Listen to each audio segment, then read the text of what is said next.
Bonjour à tous et bienvenue dans de nouveaux mentions honorables pour traiter du film Finch. Et de quoi ça parle? Ça raconte la vie ou la survie plutôt de Finch, joué par Tom Hanks, dans un monde post-apocalyptique. Un monde où il est seul face à soi-même, ou presque, puisqu'il a un chien qui l'accompagne, son chien. Il a un robot qui fait aussi office de chien, qui a un peu les mêmes caractéristiques qu'un chien. Et comme il est très doué en informatique, il va réparer un autre robot et il va en faire une espèce d'humanoïde. Donc ils seront à trois pour mener cette aventure. Et qu'est-ce que j'ai pensé de ce film? Eh bien, c'est une belle réussite que ce huis clos. Les personnages sont attachants, le scénario est intéressant, il y a de nombreux rebondissements, donc tout ce qui fait un bon film d'aventure, dans un monde post-apocalyptique. Un monde post-apocalyptique dont on ne sait pas grand-chose, mais on voit les effets du temps. On voit qu'il est impossible de vivre sans combinaison, que les rayons du soleil sont trop forts, ils ne sont plus filtrés par les UV, ce qui protège la Terre, quoi, ce qui est censé nous protéger nous. La couche d'ozone, c'est le mot que je cherchais. Ils sont non plus protégés par la couche d'ozone, et le soleil vient directement taper, et donc ça oblige Tom Hanks à être toujours en combinaison très spéciale, et à faire très attention à tout ce qu'il fait.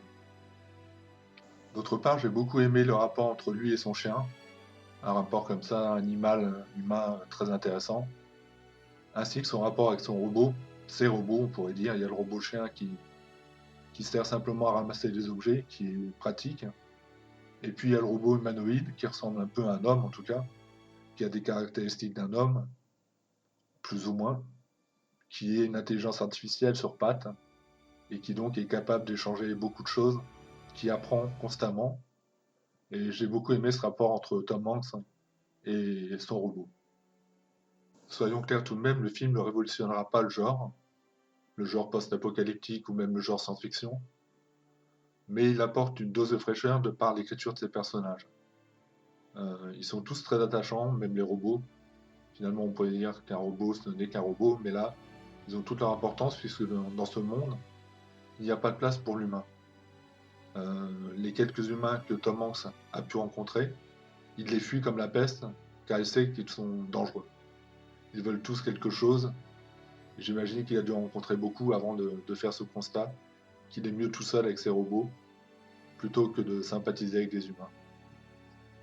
Je vais maintenant pouvoir donner ma note et faire la synthèse des commentaires positifs et négatifs, ou plutôt commentaires négatifs et positifs. Ma note, je donne la note de 8 sur 10, parce que j'ai bien aimé cet univers, même s'il ne réinvente pas le genre.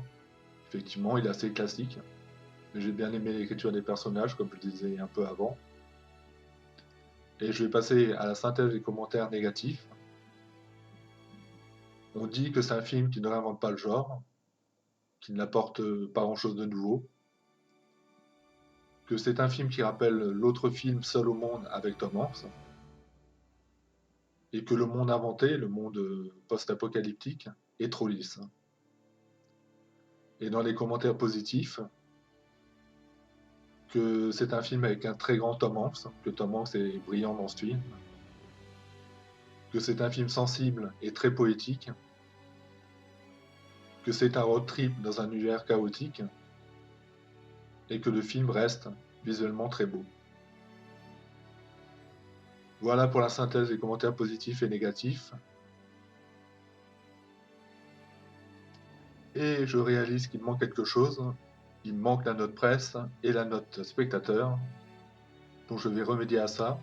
La note presse est de 2,9 sur 5, ce qui est une petite note, il faut bien l'avouer. Et la note spectateur est de 3,5 sur 5. Donc là on est plus proche de moi, ce que j'ai donné, 8 sur 10, 3,5 sur 5. C'est normal, hein. C'est un film qui mérite d'être vu par le spectateur, à en croire que la presse n'est pas capable de le juger à bon escient. C'était Finch, c'était mention honorable. Merci à vous et à bientôt. La bande-annonce sera en dessous. Merci à vous et à bientôt.